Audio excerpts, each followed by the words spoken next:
And we begin with food matters because the Minister of Food and Agriculture, Dr. Usefia Akoto, has announced plans to establish a Grains Development Authority. The authority, which will replace the Grains and Legumes Development Board, is expected to regulate the development and marketing of the produce for both local and international markets. At a meeting with journalists in Kumasi, Dr. Usefia Akoto said the move, among other things, will strengthen Ghana's position as food basket in the sub-region. In 2019, Ghana exported over 130,000 metric tons of 19 food items to our neighbors. We've become the breadbasket of West Africa. In 2015, we were importing into this country 115,000 metric tons of maize. 2016, it went to about 80,000 metric tons. Now we're a net exporter. We've been a net exporter of maize all this time now to our neighbors, and the volumes are increasing. Maize production has gone from 1.8 million metric tons total output. Last year, we did over 3 million metric tons, and my target is to double that to 6 million metric tons in the next 2-3 years. We should be able to do that because the farmers are showing such keen interest in the programs that we've put together. We want to be self-sufficient in rice, and that one we've said about 2023, 2024, this country will be self-sufficient in rice. And if you look at the statistics, you can see that in leaps and bounds, we are getting to that stage. We want to be able to do 1 million metric tons of soya, and that one too, we are in the process. As a result of all these improvements, I'm actually going to Cabinet to create an authority for grains. Grains Development Authority is in the pipeline, just like we have a Tree Crop Development Authority to take charge of all the development in the grain sector. So we are building institutions to underpin the gains that we have made. Proposal is that Grains and Legumes Development Board was set up by the Buzia administration in 1970. But most of the functions in the law, if you look at the law, are not working. They've just been reduced to producing breeder seed for seed growers. But that's not there. That's only an appendage, a small part of the function. Because they are, so we need to rehash the whole thing and set up a board which will absorb most of the functions that we're supposed to, which have been abdicated for 30, 40 years. They haven't done it.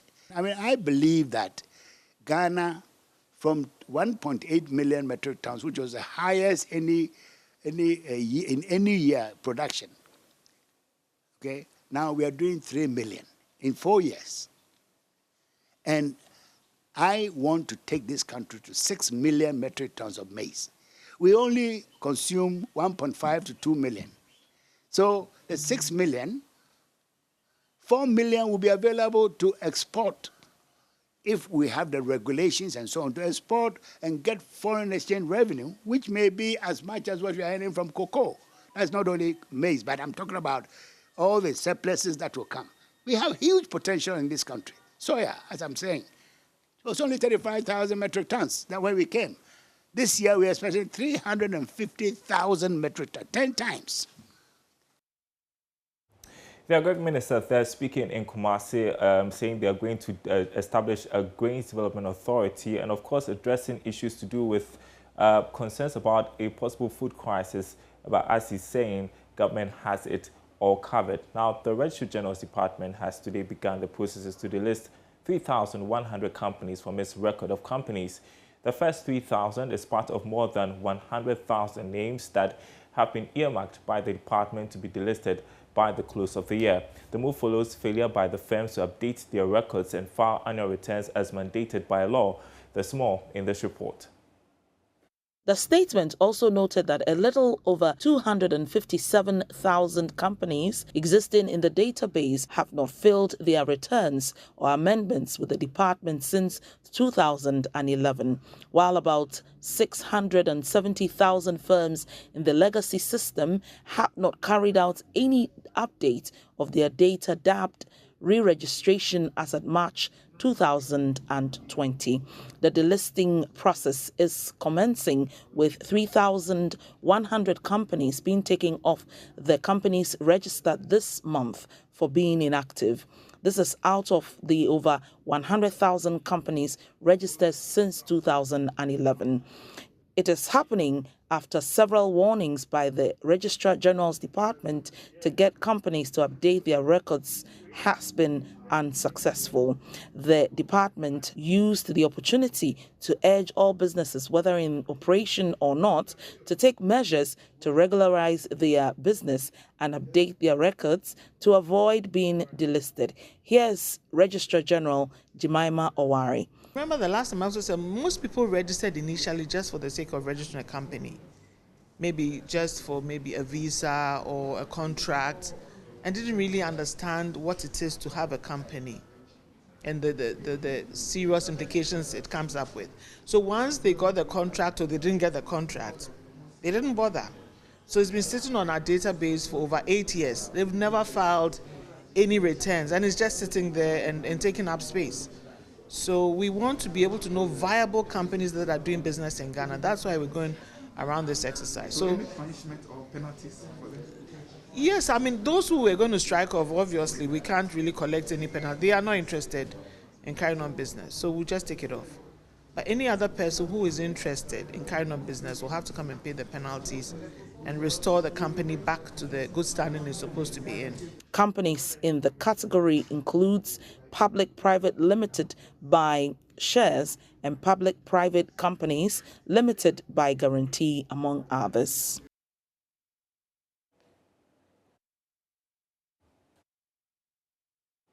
Now, as part of its quest to become a world-class organization in revenue mobilization, the Ghana Revenue Authority says it has made strides in its digitization process, a move that will enable it to rake in more tax revenue for the country. This is coming after it secured a loan facility of 3.5 million euros and a grant of 1.5 million euros from KfW Development Bank of Germany to construct an IT training institute. In Tema, the project expected to be completed in November next year will train GRA staff on how to collect revenue through digitization. Deputy Commissioner in charge of Transformation Office, Valerie Ennison, disclosed this when she represented Commissioner General Amishada Usuamwa at the symbolic sword-cutting ceremony of the project. All right, we'll have more on that coming up subsequently.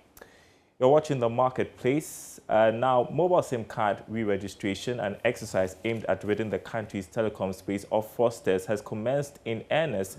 Now, this has been met with concerns about its ability to yield the intended results, as some fear the exercise may not be robust enough to shield fraudsters against infiltrating the process.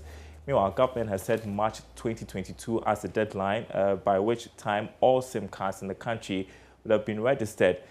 We can now engage Apia Kusia Dumako for his perspective on this. He joins us via Zoom. All right, I'm told that he is not on the Zoom call right now. We will try and establish contact with him. You're watching The Marketplace. We're taking a short break. We'll be right back.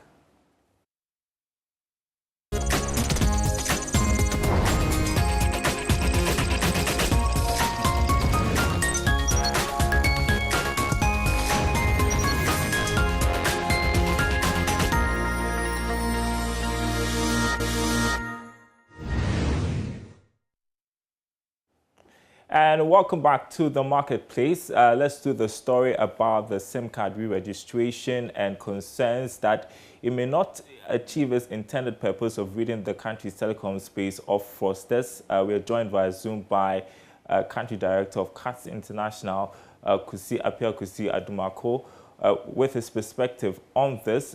Great to have you on our program this afternoon. And so we are not going to be talking about whether or not the government should go ahead with it because it's already underway. But I just want to ask you if you also buy into concerns that, well, this may not achieve its intended purpose of ridding the telecom space of fraudsters. Yeah, thank you very much. I think the decision by government to start the re-registration of the SIM cards is something in the right direction, because we've seen how lots of crimes have been committed, and through the use of mobile phone SIM registration, the police have been able to narrow in on some of these. Though there are some gaps and inefficiencies in the existing one, let me also be frank to admit that the SIM registration will still not be able to eliminate crime. But for me, I think one thing that we may be asking government is, government has multiple reasons for going about this SIM registration. Already, we know that the mobile money market, more funds are transferred through the mobile money network than even the traditional brick and mortar bank. And so, when government is able to have access to mobile data, it can help government to also identify whether Ghanaians are actually paying their right source of what is due them in terms of their taxes. Yeah. Okay, and so we're also looking at a deadline of March 2022. Is that also feasible? Sorry, just a second. The deadline is not feasible. I think it would be helpful if government can give, let's say, 12 months period to allow people to be able to register. Some Ghanaians might have traveled abroad and they may not be in the country before the March 31st next year. So if you expand it to, let's say, even 31st December 2020, I think that would be very helpful and can allow, most Ghanaians to be able to register. All right. On the subject of Customer Week, I want to just throw in that, because you are in the Customer Week and you deal with consumer concerns, I want you to rate how far we have done, or how far we have gone in ensuring that, customers are attended to and that they are satisfied with whatever services they are seeking from for organizations during this time that we try to highlight the importance of customer service. Okay, thank you very much. I think permit me to spare the private sector private sector firms, and let's come to the public sector service delivery. Public sector service delivery is very, very poor in Ghana. When you go to the ministries or agency to do something, it is as if you are going to beg them. You write a letter, you send a letter to an agency, you will never get a response. You follow up, you cannot even trace your letter or your file. And I think that is very, very bad. With all the resources that the state has, I think that the government machinery should be able to do better than what it's doing. And surprisingly, when you go to Ghana missions abroad, the same behavior that the public sector behave is what you find at the Ghana missions abroad. Just pretend that you are calling the Ghana mission, any Ghana mission, and leave a voicemail, whether anybody would return your call. It is very, very on the side of government. And always we know that about 2/3 of the internally generated taxes here are used to pay public sector workers. And the service that they deliver, they deliver service all right, but their relationship with customers, their relationship with consumers, in terms of responding to emails, correspondence, and other phone calls, is very, very bad. And I think this year, that we should rather focus on the public sector delivery. Of course, the private sector, there's a lot of competition in the private sector. So you see the private sector, you see one firm doing better than the other, because that firm is afraid that if it doesn't step up well, the competition might, service quality or how they even interface with their customers might cause them to lose a business. So we see that. But because when it comes to the government or the state institutions, they have what we call the natural monopoly of things that they do. And so you don't have any alternative to government service delivery. And so whether you like it or not, you still have to wait at the mercies of the state agencies to get back to you. Okay, I find it a bit difficult to attain this. Like you say, the private sector is because there's a lot of competition in there, but the public sector, we have the feeling that nobody really cares. So where do we start from in ensuring that, you know, the customer is taken seriously? I think we say charity begins from home. For the private sector, it is competition. The market forces will compel businesses to do what is right. For example, for many years, we didn't have a call center for water and electricity. But for the last 10 years, we've seen water and electricity companies having a 24-hour call centers. For many years, we didn't have certain things, but now you see that the market competition in the market field is kind of what resulting in some of these things. But for the state agencies, I think that this must be a policy initiative by government to ensure that anybody who sends a letter to the government agency, whether it's an email or whatever, you get response within a comfortable time. I mean, it's very bad that even when you send a document and you are in Tema, you have to still drive over to Accra and follow up, and they will tell you that, please, we've not received the email. Do you have a copy of your letter here? The next time you go, they say we can't even find your file. It's not fair to the taxpayers. And I think that this year, government should prioritize service delivery in the public sector. Some institutions are doing well. I don't want to box all of them.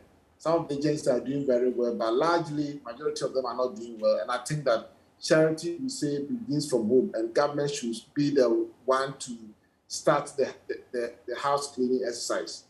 And I agree on the point that some public institutions are doing very well. Thanks so much for your time this afternoon. That was Country Director of CAS International, Kusia Piadumako, speaking to us on the SIM card re-registration as well as Customer Service Week, which is being marked all around the country this week.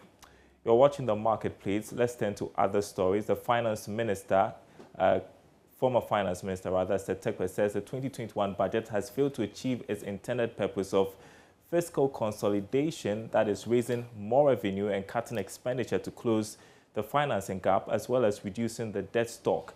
This, according to him, will deprive government the needed funds to execute critical infrastructure projects, which is necessary to grow the economy and create jobs. Speaking to Joy Business, Mr. Tekwe said data from the first 7 months of this year indicates that government's fiscal targets for this year will be missed, whilst borrowing will continue to surge. There's more in this report. According to the former finance minister, the 2021 budget has not done enough to improve the fiscal economy. He therefore warns that the fiscal deficit and the debt situation will worsen this year unless some critical interventions are made between now and the end of the year. The rippling effect of a rising budget deficit and debt is higher interest rates and inflation. The fiscal situation is said that we will be debt dependent. In that if the trajectory is for the deficit, to go up, and if the trajectory, is for more borrowing, then it means that the fiscal situation will not improve and there will be no consolidation. But this is something which we had said. So if you take debt, for example, where I ended, the debt being reported by the central bank is 76.4% as at the end of July. This is the same as the debts officially reported at the end of 2020. Mr. Tekwe, however, said despite the challenge with the fiscal economy, there is still some hope, but wants government to be prudent in its financial management. He once again urged government to consider a homegrown policy to bring hope to the economy.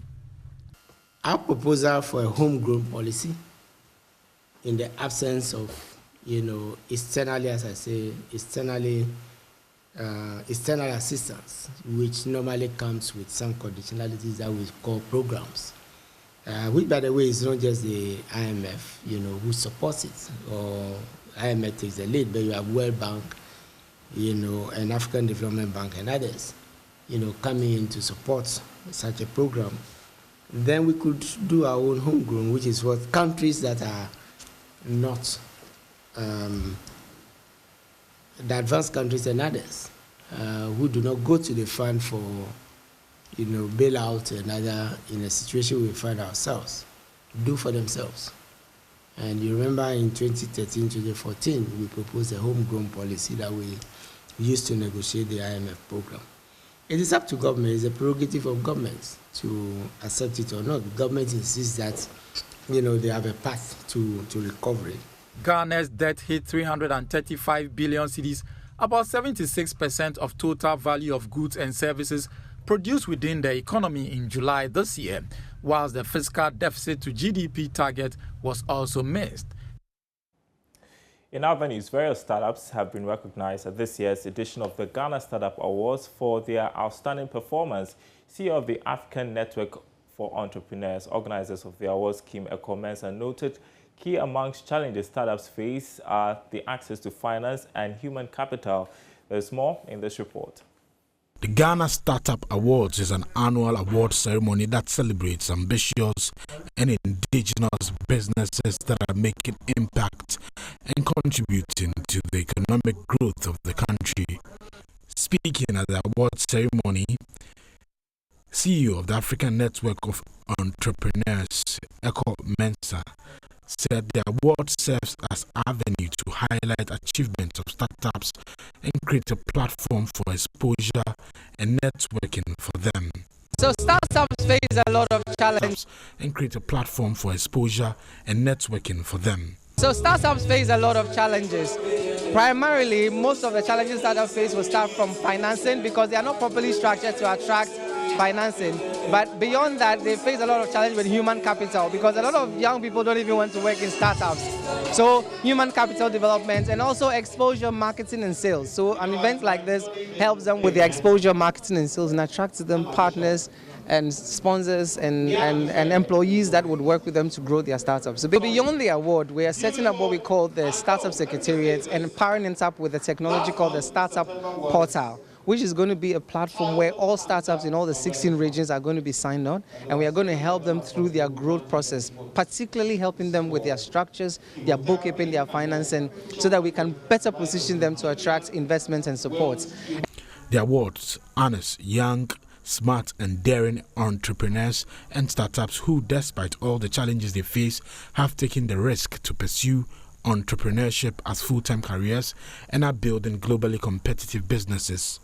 General Manager of Landscaping Ghana, Dede Friyi, whose company bagged an award, admonished startups to be more interested in being creative and innovative instead of replicating what has already been done. I'd say is keep at it, keep the focus, work hard.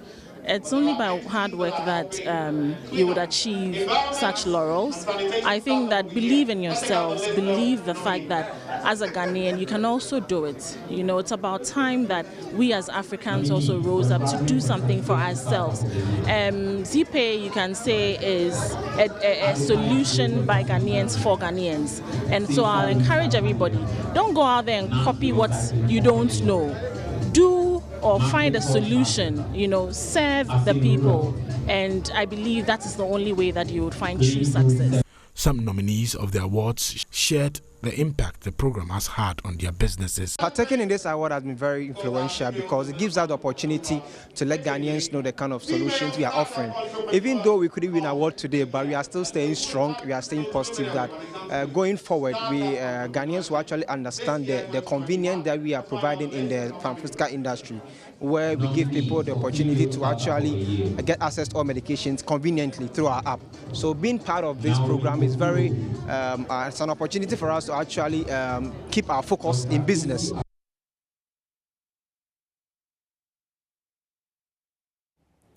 And that story ending the marketplace. Thanks for watching, everyone. There's more news on our website, myjoyonline.com/business. My name is Darryl Kwao. Thanks for watching.